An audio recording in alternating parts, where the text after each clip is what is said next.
Gentlemen, the Vice President of the Republic of the Philippines, the Honorable Sara Z. Duterte. Hello, good morning. Okay na? Yes, ma'am. Okay, sige. Mga kababayan, Assalamualaikum warahmatullahi wabarakatuh. Madayaw, maayong adlaw kaninyong tanan.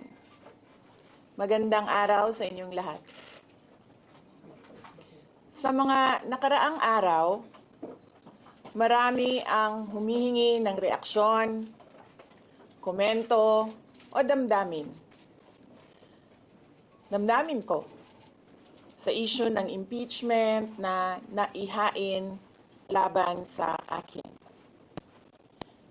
Sa kabila ng aking mga naging pahayag ukol sa planong impeachment sa mga nakaraan na buwan, ang tanging masasabi ko na lamang sa puntong ito ay God save the Philippines.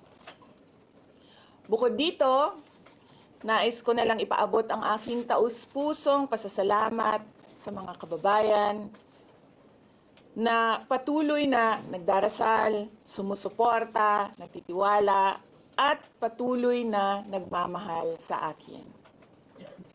Manalig kayo dahil sa taong bayan ang tagumpay. Syukran. I know, right? Braille. 3 questions, no follow-up. Okay. Oh. How are you? Ayoko na. I'm okay. You've seen the list of those who signed, ma'am? Oo. Marami doon, mga inaanak, mga kumpare, mga nanghiling suporta sa inyo. So, What's your reaction? Sabi kasi, ito lang daw basahin ko. Promise 3 lang. Isa na yun. So, ma'am, how are you preparing for this? We've already started preparing the moment Franz Castro announced the impeachment plans, which was November of 2023. So November of 2023, there were already lawyers doing their work for the impeachment. So, Ma'am? we leave it to the lawyers. Ma'am, pa rin po ba? Resignation is not an option. Resignation po ba? Resignation is not an option. Wala pa tayo doon, ma'am. Na masyado pang malayo yung mga ganyan na mga bagay. Nandun pa lang tayo sa pagbabasa ng actually, ma'am, wala pa tayo doon dahil yung mga abogado lang yung nagtatrabaho. Hindi ko talaga alam kung anong ginagawa nila. But I have a meeting with them. Ma'am, Even the president said he has nothing to do with the impeachment. Do you believe it? I do not want to answer that question. Next. Ma'am, confirm po ba na si dating Pangulo Rodrigo Duterte isa sa mga abogado niyo para sa impeachment case? I do not want to answer that question. Yes, ma'am. Nakikita niyo po ba na may hahalin tulad ng sitwasyon ngayon ng bansa sa 1984 ni George Orwell? I do not want to answer that question. Last. Na yung mga kaalyado, nanghiling suporta, mga inaanak, mga kumpare, kumari sila yung mga pumirma sa inyo. Paniwala ko lang, no, if you have to explain or defend your signature in a yes petition for impeachment, then you feel that you have done something wrong. Kasi kung wala ka namang ginawang mali, bakit mo i-defend yung pirma mo? Ma'am, So yun yung paniwala ko. okay. Ma'am, naniniwala po ba kayo na may gumalaw po for the impeachment? May gumalaw po na parang money involved? I do not want to answer that question. Yes. Ma'am, will you be endorsing senators, lalo na po sa PDP slates, especially that may possibility na mag-overlap yung trial sa next Congress? Hindi pa namin napapag-usapan kung ano yung gagawin ko for the upcoming campaign and election. Pero nasabi ko na noon na patuloy yung trabaho namin. And isa sa mga trabaho namin ay gusto namin tumulong sa Commission on Elections in voter education. Particularly yung wag mo ibenta yung boto mo, wag gumamit ng dahas during campaign and election day, yung mga ganon. Ma'am, payo niyo lang po sa ating mga kababayan sa nangyayari po ngayon sa ating bansa. Yes, sabi ko nga kanina sa statement ko sa ating mga kababayan na patuloy na sumusuporta, nagmamahal, nagdarasal, napakahalaga nun, ay manalig lang sila dahil sa taong bayan ang tagumpay. Bibing, anong nag-blooming daw patapos na mo yan? Nganong naaka diri sa Manila na taga Davao man ka? Valentine's Day. Ma'am, Yes sir. Ma'am, sabi niyo po late last year pa lang nagpe-prepare na kayo para dito. Pwede po i-brief niyo kung right now po after i-transmit sa Senate, saan na po yung preparation? May legal team na po ba and nasaan na po? Well, may meeting kami mamayang hapon dahil nag-meeting sila kahapon. Hindi ako sumali. So merong briefing, legal briefing mamaya ang mga lawyers. So I will know more this afternoon. Can you name some of the prominent members of your legal team? Pakikita nyo na yan pagpasok nila ng kanilang entry of appearance. Ma'am, tuloy po ang trabaho kahit may pinaghahandaan po kayo impeachment. Yes sir, opo. Kakatapos lang po ng planning conference ng Office of the Vice President. So we did it last Tuesday, Wednesday, and Thursday para po sa 2025 and 2026. Ma'am, for 2025, may mga maapektuhan ba na programs ng OVP? Yes, nag-announce na kami no na wala kaming wala kaming burial and medical assistance dahil tinanggal yung line na yon sa budget. So hindi ka na pwede maglagay ng budget How doon. about the other programs, ma'am? Tutuloy siya. Hindi ba sa How tuloy po, ma'am? confident are you that you won't be convicted in the impeachment court? Wala pa tayo. Masyadong pang malayo yan, ma'am. Wala pa tayo. Hindi pa natin ina-assess. Sa VP part, number one part. Have you talked to Nagtanong ka na ba Yes. but- kanina? Sige, ikaw. Ma'am, you said before na you're seriously considering to run for 2028. Now na may impeachment na, are you more decided to run in 2028? Okay. So wala pa tayo dyan. Wala pa tayo dyan. But nasabi ko naman di ba, paulit-ulit kung we are seriously considering that. But it's difficult to decide without numbers. So, kailangan malaman yung surveys and numbers. Sa next year pa yun. Oo. Ma'am, pero ma'am, VP ma'am, number one in sa tingin niyo ba, ma'am? the Sir, nagtanong ka na? Sir, yes, sir. But what are you concerned na yung possible consequence that you can be disqualified from public office kung magkaroon na ng conviction? Yes, sir. Oo. Alam ko po yung penalties ng impeachment. And the moment na nag-resign ako sa Department of Education, before ako nag-resign sa Department of Education, pinag-isipan ko na lahat yan. Ma'am, sa ngayon ba, masasabi ninyo na lalo pa kayong nainganyo na ituloy ang pagtakbo sa 2028 presidential election? Nasagot ko na ata yung kanina sa question ni Sir na nakaitim. Ma'am, number one in the articles of impeachment was your assassination threat to the president. Do you regret making that statement last week? I did not make an assassination threat to the president. Ma'am, Sila lang nagsasabi niyan. Sila lang nagsasabi may assassination, sila nagsasabi may assassin, may gunman. I did not say that. Vice, last time, tinanong ko kayo if confident kayo sa numbers ng House. And sabi nyo, hindi kayo confident. And nagkatotoo nga. Ngayon sa Senate, you said na parang meron kayong confidence sa mga senador. So, ngayon, how do you feel about that? Do you still feel confident with the numbers in the Senate? Sandali, Mama. Kailan ko sinabi yun may confidence ako sa numbers sa Senate? Ano exact na sinabi ko? Sorry I cannot remember the exact words that I used. Parang medyo confident kayo with regards sa Senate, sa mga friends and allies. Unlikely. ako magsasabi ng ganyan ba. But I need the... I will answer that next Pero how do time. you feel now sa Senate? Supposedly receive nila yung impeachment complaint the other day, pero nag-close sila kagad because of the last session. Well, that is their prerogative as a body, no? So, we have to respect the Senate kung ano yung desisyon nila. Dahil sila yung mga nandoon sa loob. So far you feel assured about your allies in the Senate? We haven't talked. I have not talked to my friends in the Senate. Wala. Last question. Ma'am, will you appear sa Makapag-message impeachment po kayo court? kay Senator Ivy. Bakit? She's going to block daw the impeachment po, ma'am. Sabi daw po niya, she opposed to impeachment daw po. Bakit kaya? Maybe we should ask. Maybe we should ask her first. Bakit niya i-block yung impeachment? Ma'am, how do you feel po? Sabi ni DDM, hindi niya supportado yung impeachment, pero number one na, unang-unang pumirma yung anak niya. He was consulted actually. He consulted. Kasi sabi, ito lang daw basahin ko. Ang daming nagbabantay sa gilid. Nakausap niyo na ba yung father niyo after your impeachment? Wala pa.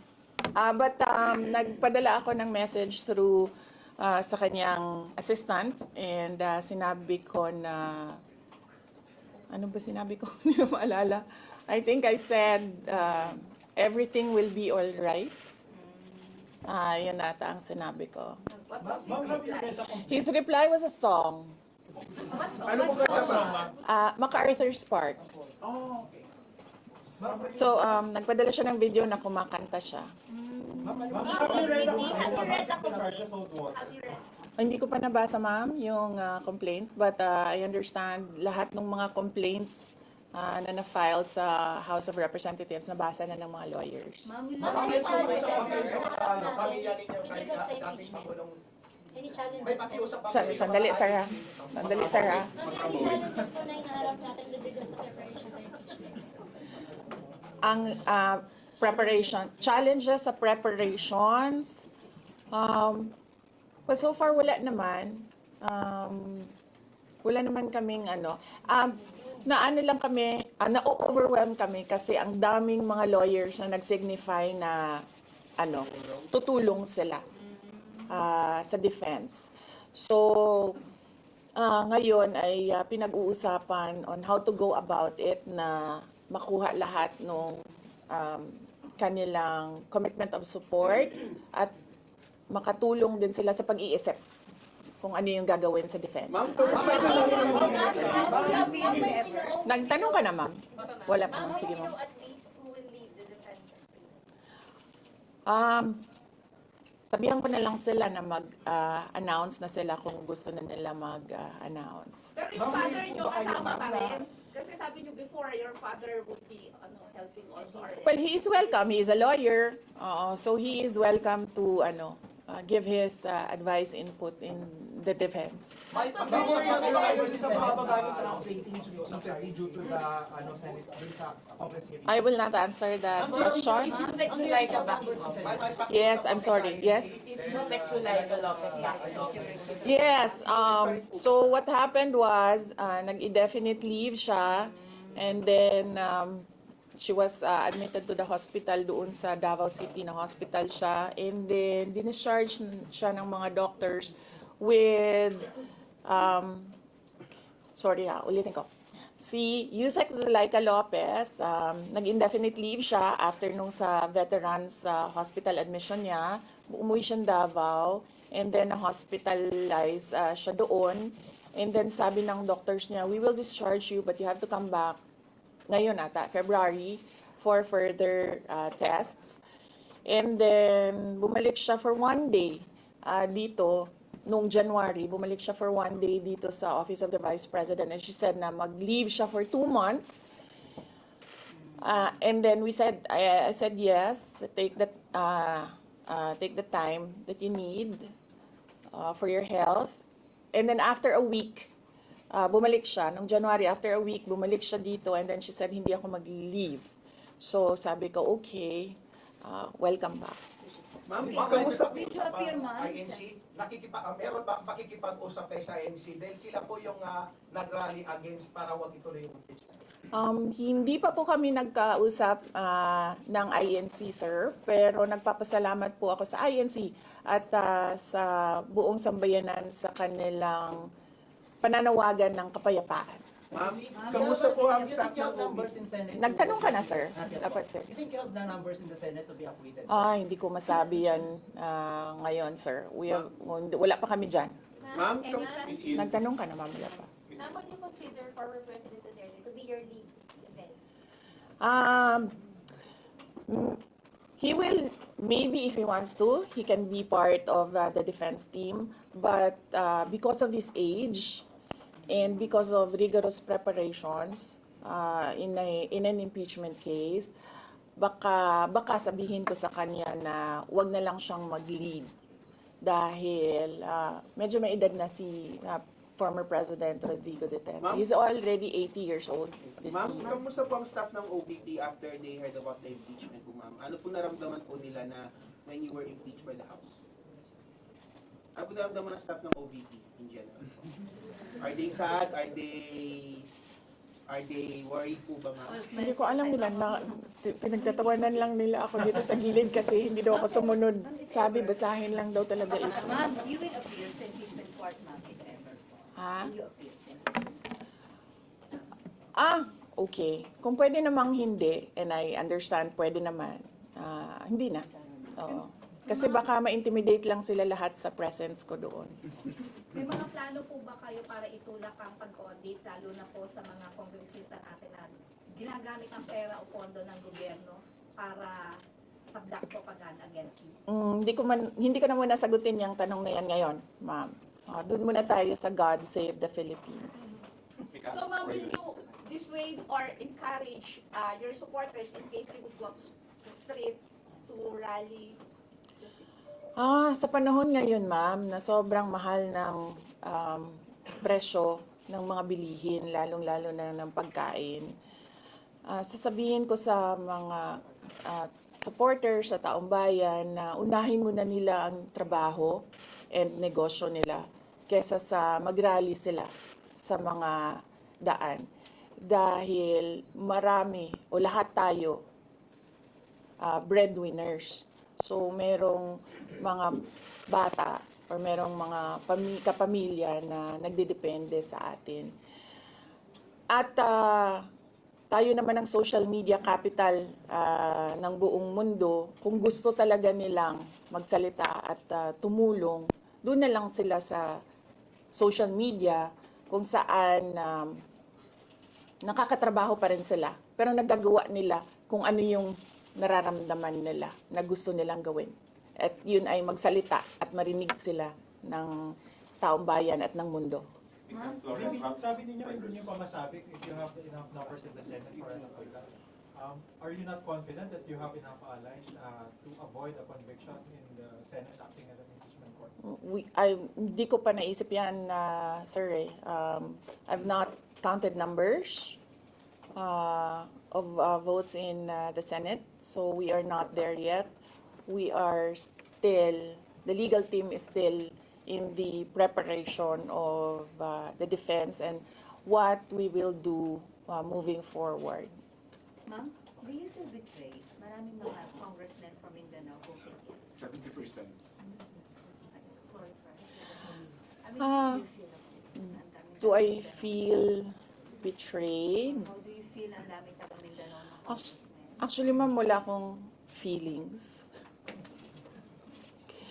Wala akong feelings about it. Kasi, kung napapansin nyo, wala naman kasi talaga akong barkada na politiko. I don't join their circles. But we are friends. Yes. But kung ninong at ninang lang ng mga anak, walang ninong at ninang na politiko ang mga anak ko. Maliban kay Stonefish, dahil nandoon si former President Erap Estrada. So, I don't move in the circle of politicians. Kaibigan, yes. But to say that meron akong close relationship, personal relationship with them, wala naman. Kaya siguro, ganyan din siguro kadali sa kanila ang magdesisyon about the impeachment. Kasi wala naman talagang something that is worthwhile sa aming pagiging magkaibigan. Last question. Ma'am, last on impeachment, nagkaroon po ba kayo ng prior information na may impeach kayo sa House on their last session day? Or may nag-PM ba sa inyo? Naka-receive po ba kayo or may nag-tip sa inyo? Yes. Oo. Si JC. Si JC. Hindi siya natulog. Sabi ko sa kanya, matulog ka na, JC, kasi ang mangyayari ay mangyayari kaya sera-sera. Diba? Ma'am, comment nyo lang po, ma'am. Alam ko matagal na ito, but the QC Prosecutor's Office ibinasura yung patong-patong na kaso against you. Yes. What was your initial reaction about that? And second po, any updates sa security details natin, ma'am? Tuloy po ba yung pag-hire po natin ng private security? Hindi ko nasasagutin yan, ha? Dun lang tayo sa God Save the Philippines. Okay. Ma'am, Okay. last na lang po ma'am from my end. Ma'am, you said God save the Philippines. Gaano na po kalala ang problema ng Pilipinas ever since na nagkaroon ng issue na ito? Nagkaroon ng issue sa impeachment na ito? Parang ano po yung nakikita yung problem sa Philippines ngayon at bakit nila inuna itong impeachment na ito? Gaano kalala ang Pilipinas na pag-iwanan na tayo ng panahon at ng ating mga kapitbahay dito sa region at napag-iwanan na tayo ng mundo. Malala siya since na nagkaroon ako ng understanding. Kasi 1990s, tapos 1990s, magulo. Well, sa amin, magulo, sa Mindanao. And then, ngayon, nagbabadya ang gulo sa Mindanao. So, parang wala namang nagbago. So, malala. Sobrang malala. Dahil kung nakakausap mo yung mga tao na arawan yung kanilang sweldo, yung pera nila hindi na talaga sapat para sa pagkain, para sa kuryente, para sa bahay, para sa tubig, para sa pag-aaral ng kanilang mga anak. At kung basehan natin yung pag-alis ng mga Pilipino sa sarili nilang bansa ay sobrang malala dahil sobrang dami ng ating mga kababayan ang pumupunta, nakikipagsapalaran sa ibang bansa dahil wala silang makita na pag-asa, wala silang makita na oportunidad dito sa ating bayan. Kaya parang nakakaawa na tayo dito sa loob at nakakahiya yung estado natin kapag iniligay mo siya in a global stage na kung saan pinapanood tayo ng ibang mga lahi at ibang mga bansa. And because of that, ma'am, And because of that, tapos na tayo. you will run for presidency because of that. Diba? Maraming salamat sa oras ninyo. Magandang umaga. Happy Valentine's! Happy Valentine's, ma'am. Valentine's message na lang. Yes. Happy Valentine's. Oh, basing on the